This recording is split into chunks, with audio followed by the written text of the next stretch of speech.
మైపాల్ గారు మీరు లైన్ లో ఉండండి ఒక్క నిమిషం. విఠల్ గారు సో టీజీపీఎస్సీ మాజీ సభ్యుడిగా ఏం చెప్తారు ఇప్పుడు ఉన్నటువంటి మిత్రులందరి అభిప్రాయంతో నేను ఏకీభవిస్తున్నా. ఒక ఉద్యమకారుడిగా, మాజీ సర్వీస్ కమిషన్ సభ్యుడిగా ఈ జరుగుతున్నటువంటి పరిణామాల పైన నేను తీవ్రమైన విచారం వ్యక్తం చేస్తాను. బాధాకరమైనటువంటి విషయం. ఎందుకంటే పబ్లిక్ సర్వీస్ కమిషన్ తోటి ప్రత్యక్షంగా పరోక్షంగా ఒక 50 లక్షల నిరుద్యోగులతోటి అనుబంధం ఉంటది. అంటే అందరికి ఆశ, అంటే 50 లక్షల మంది నిరుద్యోగులు సర్వీస్ కమిషన్ వైపు చూస్తూ ఉంటారు.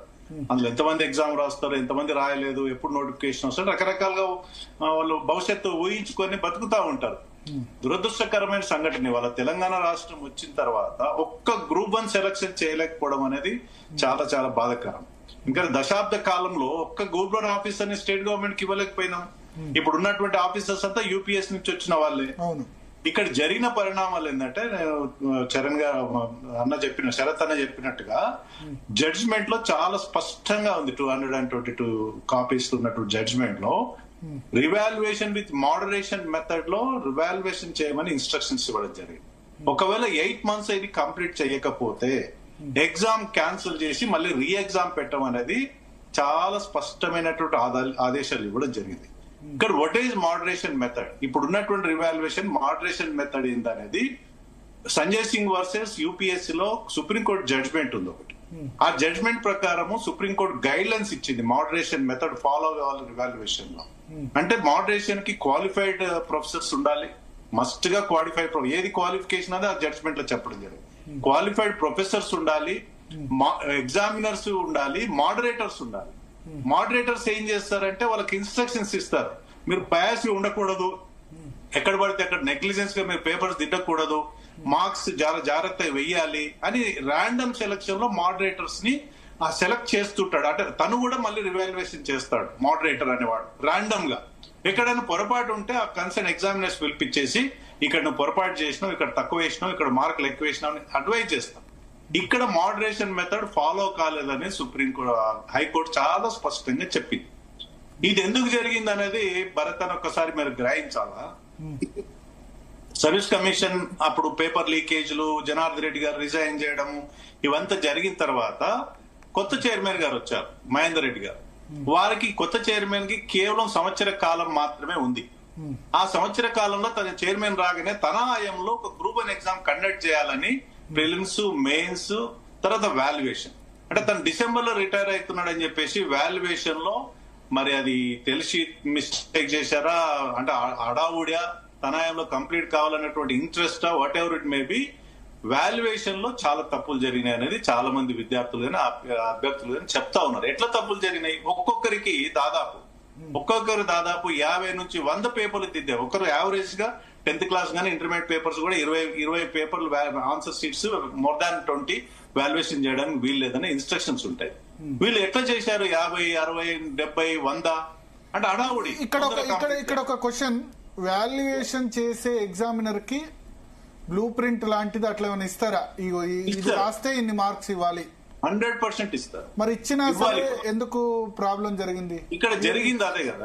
ఇంకొకటి, రెండోది, ఎగ్జామినర్ కాకుండా వేరే వాళ్ళు పేపర్ పరిశీలించే అధికారం ఉందా? ర్యాండమ్ ఉండకూడదు, ఇంపాసిబుల్, జస్ట్ ఇంపాసిబుల్. మరి మీరు సుప్రీంకోర్టులో మోడరేటర్ అని చెప్పారు కదా, moderator senior professor will be A moderator, senior most professor will be A moderator. Professors moderator ఉండాలి. ఇక్కడ జరిగింది ఏంటంటే, degree college lecturers assistant professor తీసుకున్నట్టు, అక్కడ దొరకకపోతే కాంట్రాక్ట్ వాళ్ళని తీసుకున్నట్టు, ప్రైవేట్ డిగ్రీ కాలేజ్ పనిచేసే ప్రైవేట్ లెక్చరర్స్ తీసుకున్నట్టు జనరల్ గా యూనివర్సిటీ నుంచి తీసుకోవాలి. అదర్ దాన్ ఒకవేళ యూనివర్సిటీ దొరకకపోతే senior most professor degree college నుంచి కూడా తీసుకోవడానికి అవకాశం ఉంటుంది. సో అది ఫాలో కాలేదనేది ఇక్కడ చాలా స్పష్టంగా అనేక ఆధారాలు ఉన్నాయి. తద్వారా కోర్టు దీన్ని తప్పు పట్టింది. ఈ మళ్ళీ 8 months లోగా రివాల్యుయేషన్ చేయాలి, రివాల్యుయేషన్ రిజల్ట్స్ ఇవ్వమని. ఒకవేళ రివాల్యుయేషన్ చేత కాకపోతే ఎగ్జామ్ ని క్యాన్సిల్ చేసి మళ్ళీ ఎగ్జామ్ పెట్టాలనేది కూడా కోర్టు డైరెక్షన్ ఉంది. ఇక్కడ చాలా స్పష్టంగా శరత్ అన్న వాళ్ళ అభిప్రాయాన్ని ఏకీభవిస్తున్నా. ఒకవేళ డివిజన్ బెంచ్ కి పోయినా సర్వీస్ కమిషన్ కి రిలీఫ్ మాత్రం దొరకదు, సుప్రీంకోర్టు పోయినా రిలీఫ్ మాత్రం దొరకదు. అభ్యర్థులు ఇండివిజువల్ ఎవరైనా పోతే వాళ్ళ ఇష్టం, మనం ఏం చేయలేం.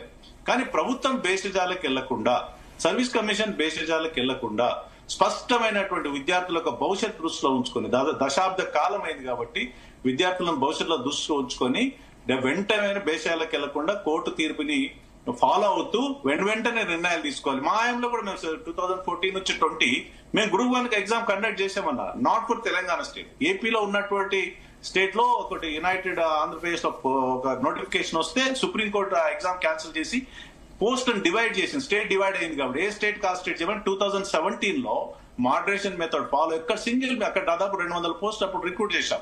ఎక్కడైనా ఇట్లాంటి వార్తలు వచ్చాయా? ఇవాళ they are doing job now already.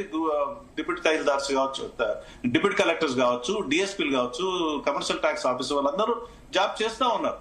So అక్కడ మేము గొప్ప అని చెప్పట్లేదు, కానీ మా ఆయంలో 14 నుంచి 20 వరకు ఎలాంటి ఇట్లాంటి మిస్టేక్స్ చేయకుండా కొన్ని డిలే జరిగి ఉండొచ్చు, తప్పు పట్టట్లేదు. కానీ మేము మాక్సిమం దృష్టి పెట్టుకొని అక్కడ ఉన్నటువంటి సర్వీస్ కమిషన్ చైర్మన్ గా చక్రపాణి గారు కానీ మా ఉద్యమ కాలం నుంచి మేము ఈ రిక్రూట్మెంట్ చూసాం కాబట్టి మాకున్న అనుభవం కానీ ఎక్కడా చిన్న మిస్టేక్ లేకుండా జాగ్రత్త పడ్డా మేము క్లీన్ చిట్ గా బయటికి రాగలిగాం. ఆ తర్వాత జరిగిన పరిణామాలు మనం చూసినాం. పేపర్ లీకేజ్లు, అసలు క్రెడిబిలిటీ. ఇది కాన్స్టిట్యూషనల్ బాడీ భరత్ అన్న. సుప్రీంకోర్టుకి ఎంత గౌరవం ఉంటో యూపీఏ సర్వీస్ కమిషన్ అంత గౌరవం ఉండాలా. యూపీఎస్సీకి ఎంత గౌరవం ఉందో సర్వీస్ కమిషన్ కి అంత విశ్వాసం, నమ్మకం ఉండాలి. లక్షలాది మంది విద్యార్థులతో ముడిపడినటువంటి సంస్థ అది కాన్స్టిట్యూషనల్ బాడీ. ఆ క్రెడిబిలిటీని పెంచే ప్రయత్నం చేయాలి. అక్కడ ఉన్నటువంటి పాలక మండలి కావచ్చు, ఎవరైనా కావచ్చు. సరే, చైర్మన్ అడ్మినిస్ట్రేషన్ పవర్స్ ఉంటాయి, సెక్రటరీకి అడ్మినిస్ట్రేషన్ పవర్స్ ఉంటాయి. ఇప్పుడు ఇంటర్వ్యూస్ తీసేసిన తర్వాత అసలు మెంబర్స్ అనే వాళ్ళు నామమాత్రమైన. ఇప్పుడు ఏం చేసి ఉండాల్సింది మీ ఉద్దేశంలో? ఏమేం తప్పులు చేసింది కోర్టు అబ్జర్వేషన్స్ కాకుండా మీకేమనిపించింది?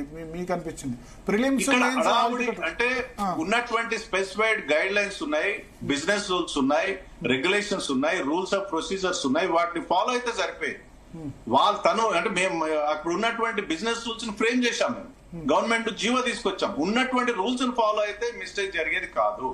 అడావుడి కొంత తొందర రిజల్ట్స్ ఇవ్వాలన్నటువంటి ఆలోచన ఉండొచ్చు. మహేందర్ రెడ్డి గారు రిటైర్ అవుతున్నారు కాబట్టి ఆయనలో తన తొందర రిజల్ట్, నా ఆయనలో నేను రిక్రూట్మెంట్ చేసిన తొందర కంప్లీట్ చేయాలని ఇవ్వలే కదా రిజల్ట్. అప్పుడే కదా వచ్చింది. అంటే మహేందర్ రెడ్డి గారు కంప్లీట్ అయిన తర్వాతనే కొత్త చైర్మన్ రిజల్ట్ ఇచ్చారు. బట్ ప్రాసెస్ అయిపోయింది అప్పటికి. తన ఆయంలో ప్రాసెస్ కంప్లీట్ అయింది. కొత్త చైర్మన్ గారు వచ్చి ఇప్పుడు రిజల్ట్స్ ఇచ్చారు. ఏదేమైనా ఇవాళ కోర్టు అబ్జర్వేషన్స్ ని కన్సిడరేషన్ తీసుకొని విద్యార్థి అభ్యర్థుల భవిష్యత్తు దృష్టిలో ఉంచుకొని దాన్ని ఫాలో అయితే మంచిదని అభిప్రాయం. బేసిజాలకు వెళ్ళకూడదని అభిప్రాయం.